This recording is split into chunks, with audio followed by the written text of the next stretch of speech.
What would make a man with no ties, no allies, and no reason to care spend his last $2 to save a stranger and then call her wife? This isn't just a rescue. It's the beginning of a story no one saw coming. Thank you so much for watching and for all your comments. Let me know at the end if you liked the story, and where you're watching from and why you're following this. In the harsh summer of 1872, the western frontier town of Eagle Pass was suffering through a drought that had stretched on for months. Dust coated everything, and the few surviving crops withered under the relentless Texas sun. Among those struggling was Takoda, a Comanche man whose tribe had been forced onto reservations years earlier. Unlike most of his people, Takoda had chosen a solitary life, living in a small cabin on the outskirts of town. At 35, his face was weathered by years of hardship, but his eyes still held a quiet dignity. The townspeople regarded him with suspicion, but tolerated his presence because he was skilled at tracking and occasionally helped the local sheriff find lost travelers. That particular morning, Takoda rode into town on his spotted mare, feeling the stares that always followed him. He'd come to trade pelts for supplies, a journey he made only when absolutely necessary. The general store owner, Mr. Willard, was one of the few who treated him fairly. "Morning, Takoda," Willard said as the bell above the door announced his arrival. "Haven't seen you in a spell. Need flour? Coffee?" Takoda replied, his English deliberate but clear. He placed several fox pelts on the counter.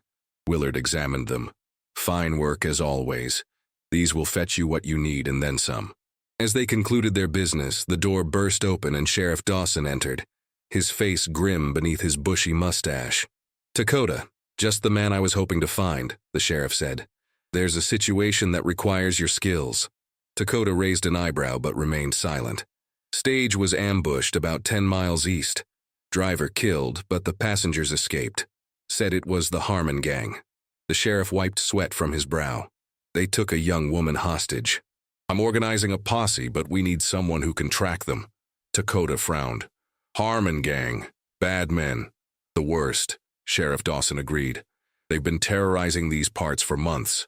Word is they're planning to sell the girl at an illegal auction over in Devil's Creek. You know that territory better than anyone." Takoda considered this. He had no love for the townspeople who looked down on him, but he despised men who preyed on the innocent even more. "I will help," he finally said. "But I ride alone. Follow my trail," the sheriff protested. "That's too dangerous even for you. Posse makes dust, noise. They will kill woman if they see you coming." Takoda gathered his supplies. "I can get close. Watch, then you come." Reluctantly, Sheriff Dawson nodded. "You've got until tomorrow night. If we don't hear from you by then, we're coming in anyway." Takoda rode out immediately, heading east toward the place of the ambush. The summer heat was oppressive, but he was accustomed to it, focused entirely on finding signs of the gang's passage. By midday, he'd located their trail, 5 horses, one carrying double weight. They were heading toward Devil's Creek, just as the sheriff had suspected. As the sun began to set, Takoda spotted smoke rising from a canyon. He dismounted, secured his horse, and approached on foot. Crouching behind a boulder, he observed the camp below. 4 men sat around a fire, drinking and laughing. The 5th, a man with a distinctive red beard, was standing guard over a young woman whose hands were bound. Even from a distance, Takoda could see she was terrified but defiant. Her dress was torn and dirty, but she held herself with dignity, refusing food when offered by one of the men. Something about her courage stirred something in Takoda's heart that he thought had died long ago. The men were discussing the auction planned for the following day. "Randall says he's got buyers coming from as far as Santa Fe," the red-bearded man said. "Pretty thing like her will fetch a good price." Takoda had heard enough. He needed to get word to the sheriff, but leaving now meant abandoning the woman to spend a night with these men. Making a quick decision, he retreated to his horse and removed a small pouch from his saddlebag. Inside was a powder made from herbs his grandmother had taught him to prepare. It wouldn't harm the men, but mixed with their whiskey, it would ensure they slept deeply. Waiting until full darkness fell, Takoda silently approached the camp from downwind. The men were now drinking heavily, celebrating their coming payday. Using all his skills of stealth, he managed to sprinkle the powder into their open whiskey bottle while they were distracted by a crude joke. He then melted back into the darkness to wait. Within an hour, all the men except the one on guard duty had passed out. The final man struggled to stay awake, his head nodding forward repeatedly. Eventually, he too succumbed, slumping against a tree. Takoda moved swiftly into the camp. The young woman's eyes widened in fear as he approached, clearly taking him for another threat. "I will not harm you," he whispered, drawing his knife. "Sheriff Dawson sent me." Relief flooded her face as he cut her bonds. "Thank you," she whispered. "I'm Eleanor Bennett. They killed Mr. Phillips, the stage driver." "We must go quickly," Takoda said, helping her to her feet. "Can you ride?" She nodded, rubbing her wrists. "My father made sure all his daughters could ride as well as any man." They moved silently through the camp, but as they reached the perimeter, Eleanor accidentally kicked a tin cup. The clatter seemed deafening in the night silence. The red-bearded man stirred, his eyes fluttering open. "What the—" he began, reaching for his gun. Takoda acted instantly, tackling the man before he could raise the alarm. They struggled briefly before Takoda delivered a precise blow that rendered him unconscious. "Come," he urged Eleanor, and they fled into the darkness toward where he had left his horse. The dawn broke with streaks of crimson as Takoda and Eleanor rode double on his spotted mare. They had traveled through the night, stopping only briefly to rest the horse. Takoda knew the Harmon gang would be in pursuit once they woke to find their captive gone. "We cannot go directly to town," Takoda explained as they paused by a small stream. "They will expect this. We go to Devil's Creek." Eleanor's face paled. "But that's where they were taking me for the auction." "Yes, they will not look for us there." Takoda filled his canteen. "And I must know who buys women. This evil must end." Eleanor studied him, her initial fear giving way to curiosity. "You're Comanche, aren't you? I've read about your people." Takoda nodded but said nothing. "My father is a professor in Boston," she continued. "He studies different cultures. That's why I was traveling west, to meet him in Santa Fe where he's documenting native traditions." She hesitated. "Most people told me Comanches were savages, but you've shown more humanity than those white men who took me." Takoda glanced at her, surprised by her words. Few white people had ever spoken to him with such respect. "Not all men are good. Not all are bad. Skin color does not decide this." He mounted the horse and extended his hand to help her up. "We must keep moving." As they rode, Eleanor told him more about herself. She was 23, educated at a women's college, and had defied her mother's wishes to join her father in his research. Takoda listened, offering little about himself in return, but gradually becoming impressed by her intelligence and determination. By midday, they approached Devil's Creek, a lawless settlement that existed primarily to serve outlaws and those seeking to avoid the constraints of civilization. Takoda led them to a hidden vantage point overlooking the town. "The auction will be in that building," he said, pointing to a large barn-like structure. "We wait and watch. Sheriff will come by sundown." Eleanor looked doubtful. "What if they find us before then?" "Then we run," Takoda replied simply. "But first you need different clothes. You stand out too much." He removed a bundle from his saddlebag, a simple shirt and trousers he kept for emergencies. "Change. Look like boy from distance." Eleanor nodded, understanding the strategy. She disappeared behind some rocks and emerged minutes later, looking transformed. With her hair tucked under a hat Takoda provided, she could indeed pass for a young man at first glance. "What now?" she asked. "Now we go into town. You stay silent. Let me speak." They rode in openly, though Takoda kept his hat pulled low. Devil's Creek was bustling with more activity than usual. The auction had drawn men from all around. Takoda tied his horse at a hitching post and gestured for Eleanor to follow him into a dingy saloon. Inside, the air was thick with smoke and the smell of unwashed bodies. Takoda found a table in the corner where they could observe without being obvious. He ordered whiskey for himself and water for his young companion. "Keep your head down," he murmured to Eleanor. "Listen." Around them, conversations revealed that the auction was scheduled for 4 o'clock. Several men were discussing the merchandise with disturbing enthusiasm. Takoda's jaw tightened as he listened, but he maintained his composure. "Those Harmon boys always find the best stock," a grizzled man at the next table was saying. "Heard they got a real lady this time, educated and everything." His companion laughed. "Won't be a lady for long where she's going." Eleanor trembled beside Takoda, but kept her eyes downcast as instructed. After gathering what information they could, they left the saloon. "The sheriff will not arrive in time," Takoda said quietly. "We need a different plan." They retreated to the outskirts of town where Takoda explained his thinking. "I will go to auction, bid on women, you stay hidden with horse." Eleanor shook her head vehemently. "That's too dangerous. The Harmons will recognize you. They saw Comanche tracker. They will see poor Mexican farmer." From his saddlebag, Takoda produced a worn poncho and a wide-brimmed sombrero. "I traded with many people, learned many ways to look different." Despite her concerns, Eleanor had to admit it was their best option. Takoda gave her his knife and showed her where to wait with the horse. "If I do not return by sunset, ride east. Follow North Star. You will find town by morning." As 4 o'clock approached, Takoda made his way to the auction barn, now dressed as a Mexican farmer, with a slight stoop to his walk and a few coins visibly clutched in his hand. Inside, about 30 men were gathered, drinking and waiting for the proceedings to begin. A stage had been set up at one end of the barn. Soon, a large man with a pistol on each hip stepped up and called for attention. "Gentlemen, welcome to our special auction. Mr. Randall has procured some fine merchandise for your consideration today." Takoda's stomach turned as 3 women were led onto the stage, all looking terrified. 2 appeared to be of Mexican descent, possibly kidnapped from a border village. The 3rd was Chinese, likely taken from one of the railroad camps. There was no sign of Eleanor or the Harmon gang. The auctioneer started the bidding on the first woman. Takoda watched in silence, mentally noting the faces of every buyer and participant. When the second woman was sold, he heard commotion outside. The door burst open, and the Harmon gang entered, dragging a woman between them. Takoda's heart sank when he realized it wasn't Eleanor but another captive. The red-bearded man looked furious as he approached the auctioneer. "Someone took our prime merchandise last night," he growled. "But we found this one on the road this morning. Not as fancy, but she'll do." The auctioneer seemed annoyed but agreed to add her to the auction.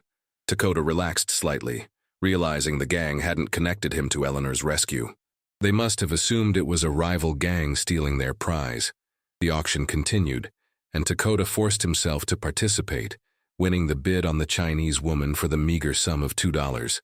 The other bidders laughed at his poor choice, but he maintained his disguise, shuffling forward to pay his coins and receive a length of rope attached to the woman's bound wrists. He led her outside, walking slowly until they were out of sight of the barn. Then he cut her bonds. "I am helping you," he said quietly in broken English. "Friend waiting with horse. We go now." The woman stared at him in confusion and fear until he removed his sombrero, allowing her to see his face clearly. "Not slave trader. Here to help." Understanding dawned in her eyes, followed by relief. They hurried to where Eleanor was waiting. Her eyes widened at the sight of the Chinese woman. "This is Min," Takoda explained. "Could not leave her." Eleanor immediately welcomed Min, who spoke very little English but understood they were helping her. As they prepared to leave, they heard shouts from the direction of town. "Something is wrong," Takoda said, scanning the horizon. In the distance, he could see men running, and then the sound of gunshots reached them. "The sheriff," Eleanor breathed.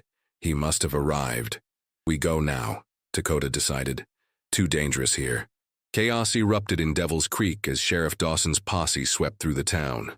Gunfire echoed across the barren landscape, while Takoda led Eleanor and Min away from the settlement, taking a route that would keep them hidden from both the lawmen and the outlaws. The spotted mare struggled with the weight of 3 riders, so they alternated walking and riding. "We cannot return to Eagle Pass yet," Takoda explained as they made camp in a sheltered ravine. "Harmon gang will look for us there." Eleanor, who had been translating as best she could for Min, nodded in agreement. "Where will we go?" "My cabin in Foothills, 3 days' journey." Takoda built a small fire, careful to keep it low so the smoke wouldn't give away their position. "Safe there." As they shared a meager meal of jerky and hardtack, Eleanor studied Takoda with new interest. "You risked everything for strangers. Why?" Takoda was silent for a long moment, his gaze fixed on the flames. "Many years ago, white men took my sister. Sold her. Never found her." His voice remained steady, but pain flickered in his eyes. "No one deserves such fate." Eleanor reached out impulsively and touched his arm. "I'm so sorry, Takoda." He nodded once, then turned to Min, who was shivering despite the warm evening. Using gestures and the few Chinese words he'd learned from railroad workers, he offered her his blanket. She accepted with a grateful bow. "You speak her language?" Eleanor asked, surprised. "Few words. Traded with Chinese men building railroad." Takoda shrugged. "Good people. Hard workers." That night, as the women slept, Takoda kept watch, his mind turning over recent events. The auction had revealed something troubling.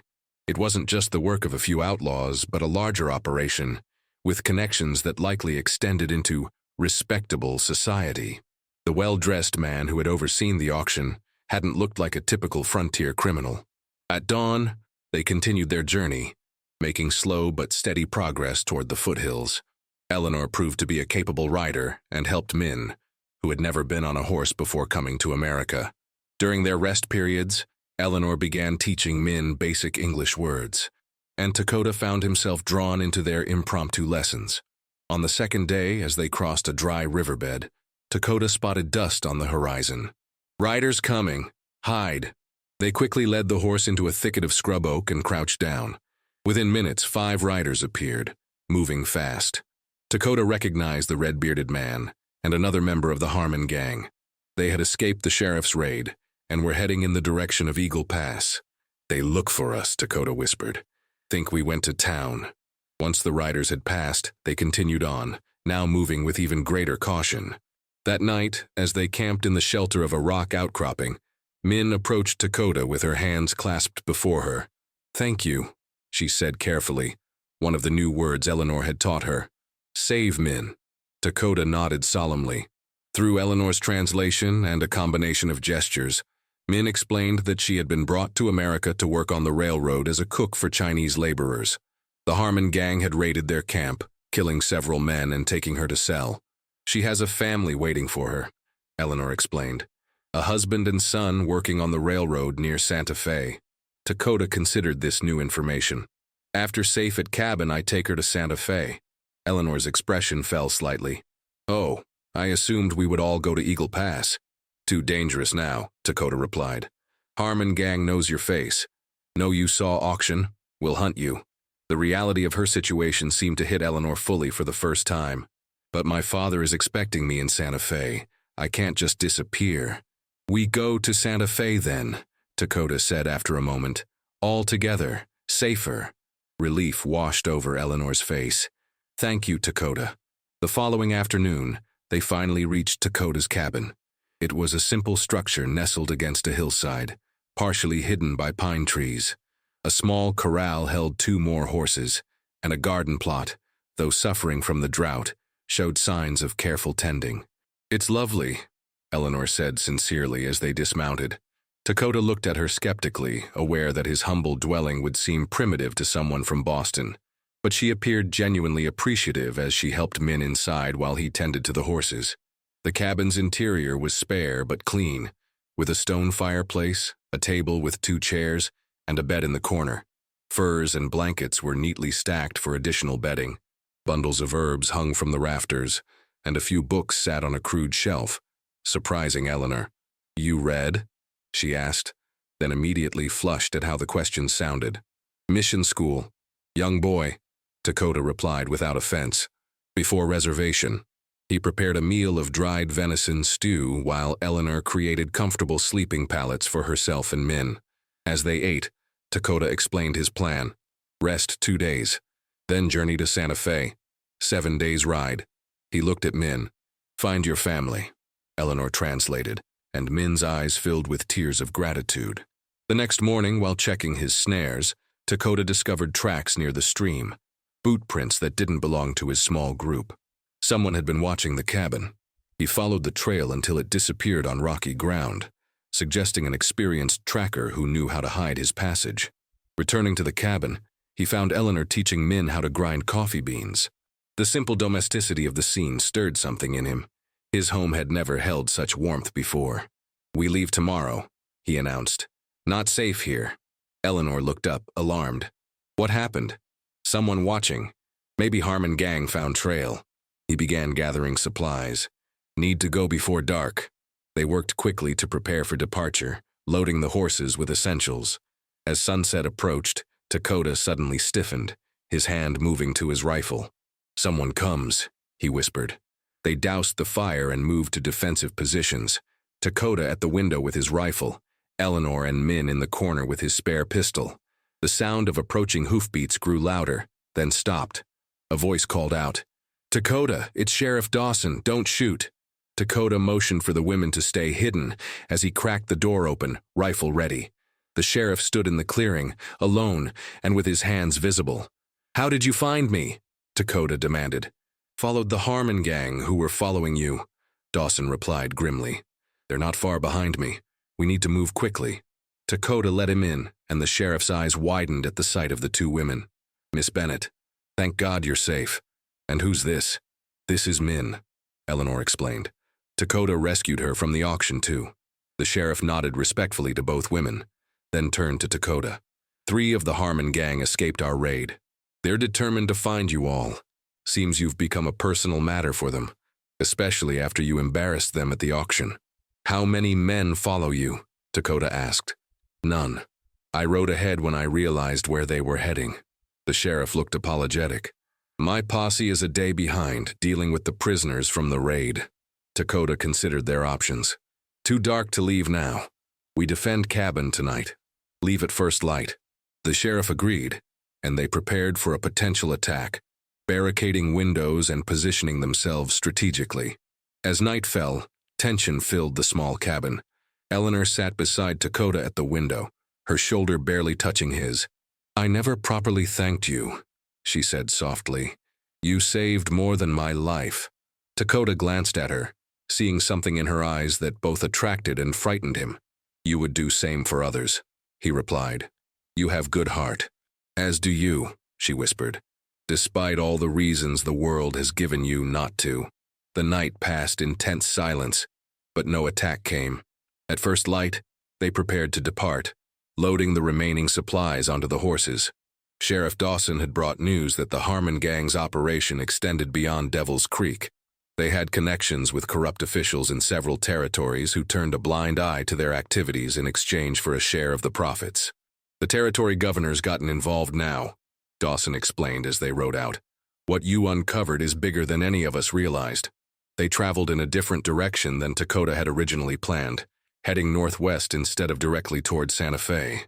The sheriff would accompany them for the first day before turning back to meet his posse. "The longer we can keep you all away from known trails, the better," he said. Around midday, they stopped in a protected canyon to rest the horses. As Takoda scouted the perimeter, he spotted dust on the horizon, riders approaching fast.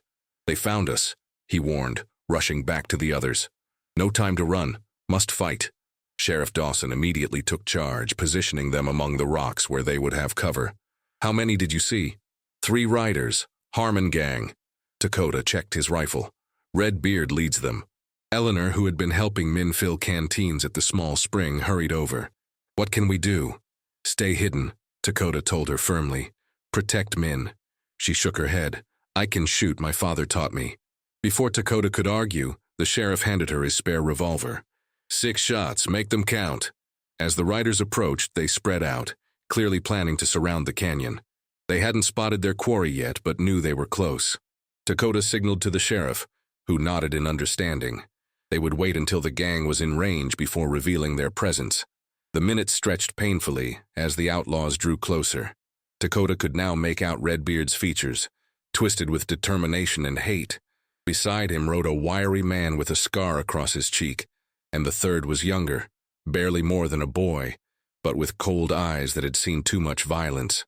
When they were within 50 yards, Sheriff Dawson called out, "That's far enough, Harmon, you're under arrest." The outlaws reacted instantly, diving from their horses and scrambling for cover. Gunfire erupted, bullets pinging off the rocks around Takoda. He waited patiently for a clear shot, the way his father had taught him long ago.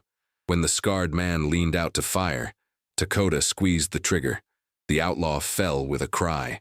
The young gang member panicked, making a dash for his horse. The sheriff's shot caught him in the leg, sending him tumbling to the ground. But Redbeard was more experienced.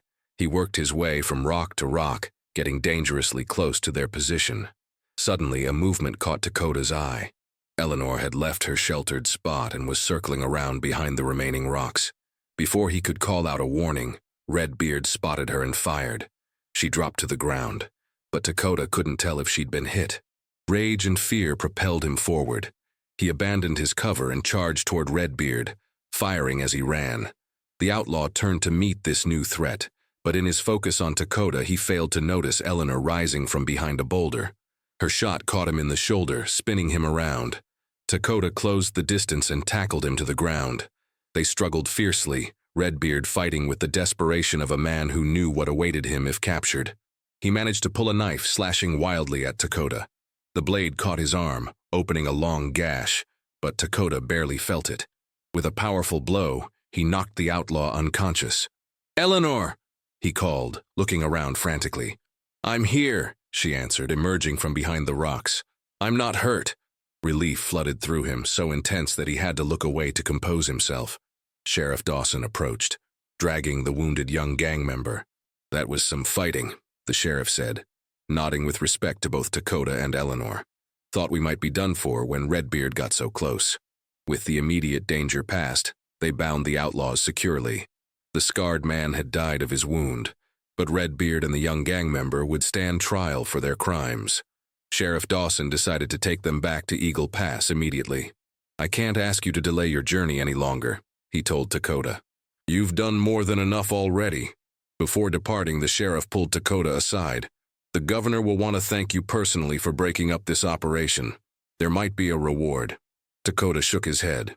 "No need. Justice is enough." Dawson smiled sadly. "Justice is rare for your people, I know. But times are changing, slowly.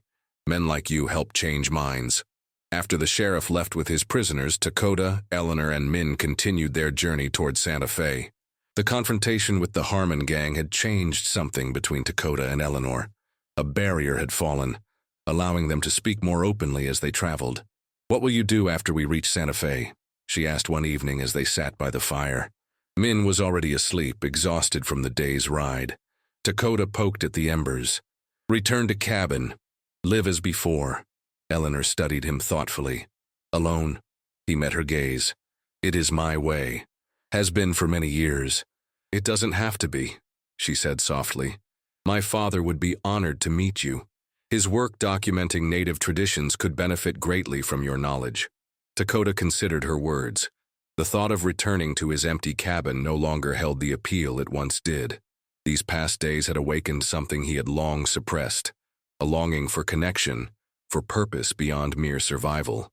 "Perhaps I visit, for short time," he conceded. Eleanor smiled, and the warmth of it reached places in his heart he thought had frozen long ago. 5 days later, they arrived in Santa Fe. The bustling town was a shock after their quiet journey. With the help of Eleanor's father's contacts, they quickly located the railroad camp where Min's husband and son were working. The reunion was emotional, with many tears and bows of gratitude toward Takoda and Eleanor. Professor Bennett received them at his rented house with enthusiasm, especially when Eleanor explained all that had transpired. Unlike many educated men of his time, the professor treated Takoda with genuine respect and interest.